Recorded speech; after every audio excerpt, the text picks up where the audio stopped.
Throughout history, we used to think of intelligence as something mysterious that can only exist in biological organisms, especially humans. In recent decades, however, the progress in the field of artificial intelligence has led many researchers in the field to acknowledge that we are heading towards a future where humans are no longer the most intelligent entity on Earth. Max Tegmark is a Swedish-American physicist, cosmologist, and machine learning researcher at MIT. He thinks that AI will redefine what it means to be human due to the scale of the changes it will bring about. During the past 13.8 billion years, our universe has transformed from dead and boring to complex and interesting. And it has the opportunity to get dramatically more interesting in the future if we don't screw up. About 4 billion years ago, life first appeared here on Earth, but it was pretty dumb stuff, like bacteria, that couldn't really learn anything in their lifetime. I call that life 1.0. We are what I call life 2.0, because we can learn things. If I want to learn Spanish, I can study Spanish, and now I have all these new skills uploaded in my mind. And it's precisely this ability of us humans to design our own software rather than be stuck with what the software evolution gave us, which has enabled us to dominate this Earth and give us what we call cultural evolution. We seem to be gradually heading towards life 3.0, which is life that can design not just its software but also its hardware.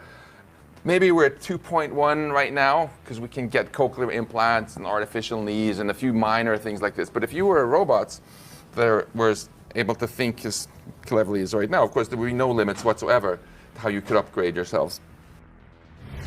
Tegmark defines intelligence as the ability to achieve complex goals in the world. He includes both biological intelligence as well as artificial intelligence in this definition. There are a number of scenarios that the superintelligence will be achieved. Some researchers believe that humans will evolve or directly modify their biology so as to achieve radically greater intelligence. There are many scientific, technological, and social uncertainties relevant to the creation of an intelligent machine, and whether one should expect a sudden event or a gradual development of increasingly intelligent machines. There are many ways in which AI could surpass human intelligence. We are already studying the algorithms of the brain in order to figure out how our own minds work and use that information to make machines more intelligent. Artificial intelligence today is properly known as narrow AI or weak AI. It is designed to perform a narrow task such as a chatbot, virtual assistant, or self-driving car. It can perform particular functions at the expert level. However, current AI lacks common sense and can only deal with a narrow range of situations compared with humans. While AI will not be a human-level general intelligence in the near future, it will bring about massive changes in society. We are living in an era of accelerating change, and the pace of this change is exponential. In contrast to narrow AI, an advanced artificial general intelligence, or AGI, is one that can perform any task in the abstract world. It would be capable of learning arbitrary things unrelated to its original task and creating new forms of knowledge through self-directed discovery and exploration. Some researchers believe that superintelligence will likely follow shortly after the development of artificial general intelligence. The first generally intelligent machines are likely to immediately hold an enormous advantage in at least some forms of mental capability, including the capacity of perfect recall, a vastly superior knowledge base, and the ability to multitask in ways not possible to biological entities. This may give them the opportunity to become much more powerful than humans. So first of all, why should we take seriously at all this idea of recursive self-improvement and superintelligence? A lot of people expect we can get to human-level AI in a few decades, but why would that mean that maybe we can get AI much smarter than us, not just a little? The basic argument for this is very elegantly summarized in just this paragraph by I.J. Good from 1965. If we have a computer, a machine that can do everything as well as we can, well, one of the things we can do is design AI systems. So then it can too. And the speed of AI development will no longer be set by the typical R&D timescale of humans, so years, but by how fast machines can help you do this, which could be way, way faster. And if it turns out that we have a hardware overhang where we've compensated for the fact that we really are kind of clueless about how to do the software of human-level AI by having massive amounts of extra hardware, then it might be that you can get a lot of through improvements first, even just by changing the software, which is something that can be done very, very quickly, right, without even having to build new stuff. And then from there on, you might be able to get machines that are dramatically smarter than us.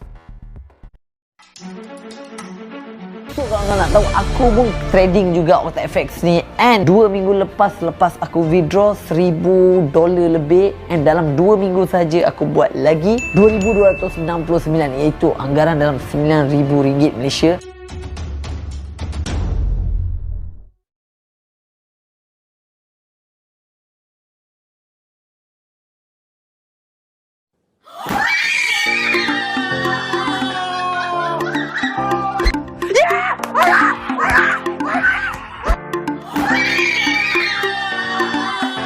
I found this really amazing method, and it provides amazing results directly withdrawable to your bank account.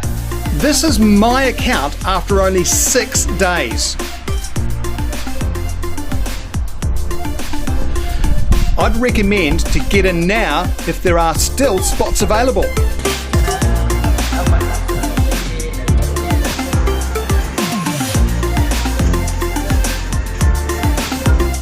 So here's what you've got to do.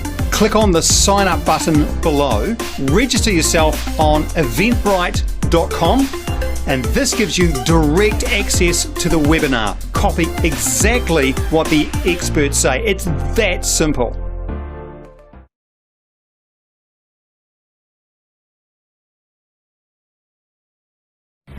Most surveyed AI researchers expect machines to eventually be able to rival humans in intelligence, though there is little consensus on when this will likely happen.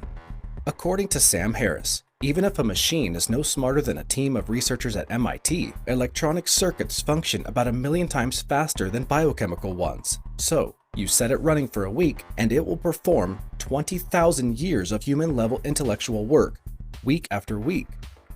Given the speed that these machines can process information, to be 6 months ahead of the competition here is to be 500,000 years ahead, at a minimum. The development of intelligent machines that are capable of self-improvement raises many existential questions relevant to the issue of human existence. That is why it is of utmost importance that we learn to control AI to do what we want it to do. It's not enough to just make our technology powerful. We also have to focus on figuring out how to control it and on figuring out where we want to go with it. The more intelligent and powerful machines get, the more important it becomes that their goals are aligned with ours. There's no reason to think that intelligent machines would have human goals if we built them, and after all. The idea is just that whatever fundamental goal you give a very intelligent machine, if it's pretty open-ended, it's pretty natural to expect that it might develop sub-goals of not wanting to be switched off and try to get resources. And why should they have sort of weird alpha male goals of trying to get power? But there's a very interesting argument. If you have a robot and you program it to walk to the supermarket and buy you food and cook you a nice dinner, it's going to develop the sub-goal of self-preservation, because if it gets mugged and murdered on the way back with your food, it's going to not give you your dinner. Self-preservation is an emergent goal of almost any goal that the machine might have. Goals are hard to accomplish when you're broken. We want to make sure that if we ever give a lot of power to machines of intelligence comparable or greater to ours, that their goals are aligned with ours. Otherwise, we can be in trouble.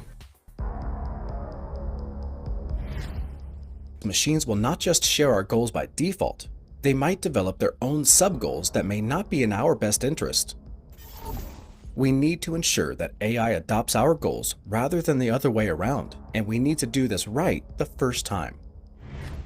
So this is maximally motivating to think about how we can steer this technology in a good direction.